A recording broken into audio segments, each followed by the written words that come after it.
இன்று காலை ஒரு துக்க செய்தி.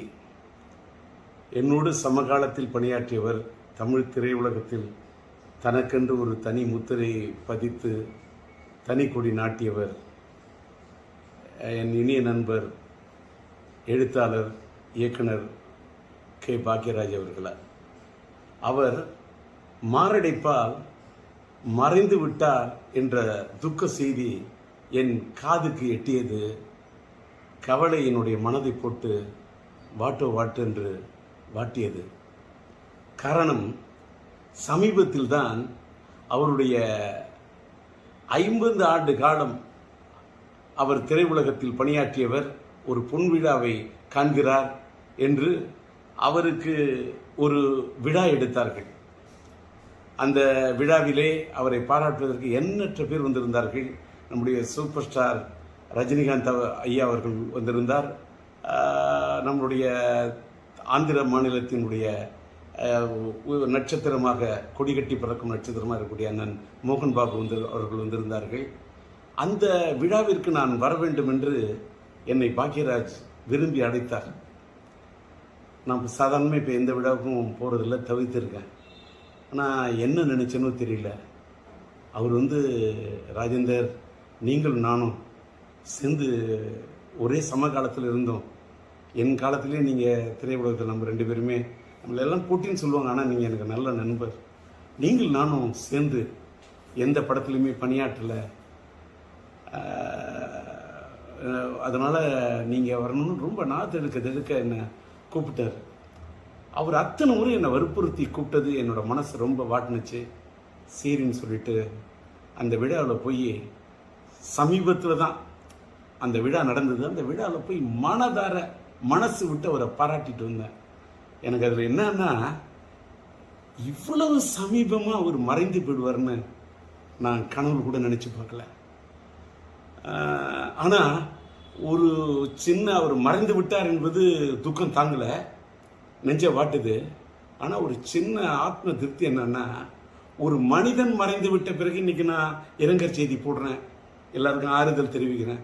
ஆனால் அவர் உயிரோடு இருந்தப்பவே, அவருக்கு ஒரு பாராட்டு விழா நடந்தப்ப அவருடைய காது குளிர, அவருடைய மனம் மகிழ, ஒரு சமகாலத்தில் என்னை விட ஒரு சீனியர் மூத்தவர், அவரை போய் நான் மனதார பாராட்டிட்டு வந்தேன் அப்படிங்கிறத நினைக்கும் போது எனக்கு ரொம்ப ஒரு மனசுக்கு நெகிழ்ச்சியாக இருக்குது.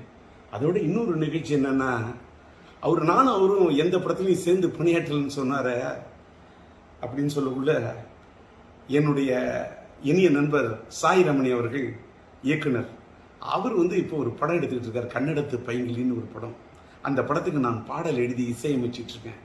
அந்த படத்தில் ஒரு கதாநாயகனுடைய தந்தையார் கதாபாத்திரத்திலையும் தாயார் கதாபாத்திரத்திலையும் நம்முடைய கே. பாக்யராஜ் அவர்களையும் பூர்ணிமா பாக்யராஜ் அவர்களையும் நடிக்க வைக்க இருக்கிறேன் என்று அவர் சொல்லிவிட்டு, டி. ராஜேந்தர் எழுதி இசையமைக்கக்கூடிய இந்த படத்தில் அவர்கள் இருவரையும் இணைப்பது என்பது எனக்கு ஒரு பெருமைக்குரிய விஷயம் என்று சாய் ரமணி சொன்னார். அந்த படத்தின் படப்பிடிப்பு நடந்து அந்த படப்பிடிப்பு நிறைவடையக்கூடிய சூழ்நிலையில் இவர் இப்படி ஒரு முடிவுரை எழுதி விடுவார் என்று நான் நினைத்து பார்க்கவில்லை. எல்லாத்துக்கும் மேலே இன்னைக்கு தென்னிந்திய திரைப்பட ரைட்டர்ஸ் அசோசியேஷன், எழுத்தாளர் சங்கத்துடைய தேர்தலுக்காக இன்று காலையில் அவர் மனு தாக்கல் செய்வதற்காக கே. பாக்யராஜ் அவர்கள் தன்னை தயார்படுத்தி கொண்டிருந்திருக்கார். ஆனால் விதி எப்படி விளையாடி இருக்கிறது பாருங்கள். யமலோகத்தில் யார் இவரை கதை திரைக்கதை எழுத, வசனம் எழுத அழைத்தார்கள் என்று தெரியவில்லை. அங்கே சென்று போய் இவர் மனு தாக்கல் செய்து விட்டாரே. இங்கே எழுத்தாளர் சங்கத்தில் நிற்பதற்கு மனு தாக்கல் செய்வார் என்று நினைத்தால் அங்கே போய் மனு தாக்கல் செய்து விட்டார் என்பதை எண்ணிய போது மனது தாங்கவில்லை. எல்லாத்துக்கும் மேல 16 வயதிலே படம், மறைந்துவிட்ட இயக்குனர் இமயம் பாரதி ராஜா அவர்களுடைய முத்திரை படைத்த படைப்பு. அந்த படைப்புலே அவரோடு தூணோடு தூணாக நின்று, தோளோடு தோளாக நின்று, அவரோடு ஒத்துழைத்து, அவரிடத்தில் ஒருங்கிணைந்து பணியாற்றிய ஒரு அற்புதமான ஒரு துணை இயக்குனராக, இணை இயக்குனராக இருந்த பாக்யராஜ் அவர்கள், அவருக்கு இணையாக அத்தனை படங்களில் பணியாற்றியவர். கிடைக்கே போகிற ரயில் என்றும் புதிய வார்ப்புகள் என்றும் சிகப்பு ரோஜாக்கள் என்றும் அத்தனை படங்களில் அவரோடு உடனிருந்து பணியாற்றியவர். அவர் அந்த இயக்குனர் இமயம் சாய்ந்து மறைந்து, அது 10ஆம் தேதி என்று நினைக்கிறேன், 16 நாட்கள் 16 வயதிலே அவரோடு நட்பை ஏற்படுத்திக் கொண்டு பணியாற்றியவர். அவர் பிரிந்து விட்டார், அவரோடு பணியாற்றினேன். அவர் பிரிந்து 16வது நாளிலேயே நானும் பிரிந்து விடுவேன் என்று. இன்னைக்கு 27.